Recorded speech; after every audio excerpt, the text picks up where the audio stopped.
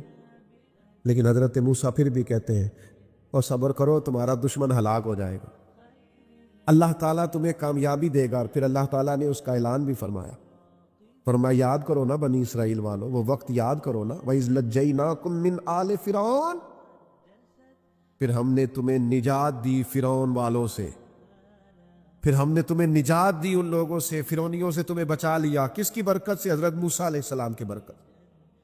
اللہ نے ان کے ذریعے تبلیغ فرما کے بچا لیا. قومیں اس قدر تکلیف دیتی. حضرت سیدنا شعیب علیہ السلام کا ذکر ہمیں ملتا ہے سورہ ہود کے اندر. حضرت شعیب اپنی قوم کو منع کر رہے, کیا کہہ رہے ہیں؟ ناپ تول پورا کرو, نا انصافی نہ کرو, لوگوں کا حق نہ مارو, یہ خیر کی دعوت. قوم جواب میں کیا کہتی ہے؟ سورہ ہود پڑھیے. وہ کہتے ہیں ہمیں نہیں سمجھ میں آتی آپ کی باتیں. اگر ہمیں آپ کے قبیلے کا ڈر نہ ہوتا تو معاذ اللہ ہم تو آپ کو پتھر مار مار کے شہید کر دیتے. آپ انہیں تبلیغ دین کر رہے ہیں, آپ انہیں اخلاقیات سکھا رہے ہیں, آپ ان کے کردار و عمل میں خوبصورتی پیدا کرنا چاہ رہے ہیں. وہ کہتے ہیں اگر آپ کے قبیلے کا خوف نہ ہوتا تو ہم تو آپ کو شہید کر دیتے. تو جواب میں حضرت شعیب نے کیا کہا؟ جاؤ پھر موج کرو. انہوں نے کہا ایسی قوم کو تبلیغ کروں جو پتھر مارنے کی بات کرتی ہے؟ کیا میں اب ایسے لوگوں کو دعوت خیر دوں جو مجھے شہید کرنے کی بات کر؟ کیا خوبصورت جملہ ہے قرآن مجید نے بیان کیا. حضرت سیدنا شعیب فرمانے لگے وَيَا قَوْمِ اعْمَلُوا عَلَىٰ مَكَانَتِكُمْ إِنِّي عَامِلٌ, فرمانے لگے قوم والوں تم اپنی جگہ کام کرتے رہو جو تم نے کرنا ہے, اور میں اپنی جگہ دین کی تبلیغ کرتا رہوں. کرو تم اپنا کام اور میں اپنا. شکوہ ظلمت شب سے تو کہیں بہتر تھا ہم اپنے حصے کی کوئی شمع جلاتے جاتے. دوستو لوگ تو تانا زنی کریں گے. ایک خاص بات کرنی ہے آپ سے. ایک دانشور نے مجھے تو بڑا تڑپایا ہے, ہو سکتا ہے آپ بھی تڑپ جائیں. دیکھا ہے جو کچھ میں نے اوروں کو بھی دکھلا دے. ایک دانشور کی بات پڑھی میں تو ٹوٹ گیا. اس نے کہا مسئلہ پتہ کیا ہے, بدی پھیلانے والے تھوڑے ہیں اور نیکی پھیلانے والے زیادہ ہیں. لیکن پھر بھی زمانے میں بدی کیوں زیادہ پھیل رہی, نیکی کم کیوں پھیلتی؟ تعداد نیکی پھیلانے والوں کی زیادہ ہے, بدی پھیلانے والوں کی کم ہے.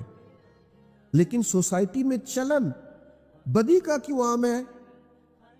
تو کہنے لگا اس کی وجہ یہ ہے کہ جس اخلاص کے ساتھ بدی پھیلانے والی بدی پھیلاتے ہیں نا, اس اخلاص سے نیکی پھیلانے والے نیکی نہیں پھیلاتے. اور جتنی محنت شیطان کرتا ہے لوگوں کو گمراہ کرنے کے لیے, اتنی محنت دیندار کیوں نہیں کرتے بچانے کے لیے؟ جس تیزی کے ساتھ لوگ دین کے مخالف کوششیں کرتے ہیں, اتنی محنت کے ساتھ دیندار لوگ جدوجہد کیوں نہیں کرتے؟ کاش کبھی لوگ اتنے مخلص ہو جائیں جتنے بدی پھیلانے والے مخلص ہیں, تو انقلاب آ جائے. حضرت امام احمد بن حنبل رحمۃ اللہ علیہ ایک چور کے لیے اکثر دعا مانگا کرتے تھے. ابو الحسن اس کا نام تھا. امام احمد بن حنبل کہتے یا اللہ اس پہ رحم فرما, یا اللہ اس چور پہ رحم فرما. دعا مانگتے, اور دعا کیا مانگتے؟ یا اللہ ابو الحسن اس پہ رحم فرما. ایک دن آپ کے بیٹے نے پوچھا کہ حضور لوگ بڑے پریشان ہیں کہ آپ چور کے لیے دعا مانگتے اور اس کے لیے اللہ کی رحمت طلب کرتے ہیں. تو امام احمد بن حنبل نے بڑی انوکھی بات کی. کہنے لگے اس چور نے مجھے حوصلہ بڑھا دیا. آپ فرمانے لگے دین کی ایک بات کرنے کی وجہ سے جب مجھے بادشاہ نے گرفتار کیا اور مجھے تھانے لے جایا گیا اور کوتوال مجھے بند کر رہا تھا, تو میں دیندار آدمی تھا, ساری زندگی پڑھنے پڑھانے والا تھا. سارے مجرم نہیں جیلوں میں جاتے, جیلوں میں تو حضرت یوسف علیہ السلام جیسے لوگ بھی رہے ہیں. فرماتے ہیں مجھے لے جایا جا رہا تھا تو کچھ کیفیات تھی کہ لوگ کہیں گے جناب جیل میں. ارشاد فرماتے ہیں کہ میں ابھی کوتوال مجھے تھانے لے کے گیا کہ وہ چور آیا اور آ کے کہنے لگا امام صاحب زمانہ جو مرضی کہے میں جانتا ہوں آپ کی غلطی کوئی نہیں, آپ نے حق بیان کیا ہے. کہنے لگا حضور میں چور ہوں, میرے وجود پر اب ایک انچ جگہ نہیں جہاں کوڑا نہ پڑا ہو. سارا وجود کوڑے کھا کھا کے زخمی ہے. ہر شہر کے ہر کوتوال کے پاس گویا ہر تھانے میں میرا نام لکھا ہے. چوری کے لیے مار کھاتا ہوں, کبھی گھبرایا نہیں. ذرا کھڑے رہنا, آپ تو محمد عربی کے دین کے لیے مار کھانے لگے ہو. اتنی جلدی تانوں سے پریشان نہ ہونا. فرمایا ذرا کھڑے رہنا, اتنی جلدی تانوں سے پریشان نہ ہونا. زخم پہ زخم کھا کے جی، خون جگر کے گھونٹ پی، آہ نہ کر لبوں کو سی، یہ عشق ہے کوئی دل لگی نہیں۔ ذرا ٹھہرنا پھر اگر آپ اس کام کے لیے آئے۔ آپ فرماتے ہیں مجھے اس کی بات نے اتنا حوصلہ دیا کہ پھر مجھے کسی چیز نے پریشان ہی نہیں کیا۔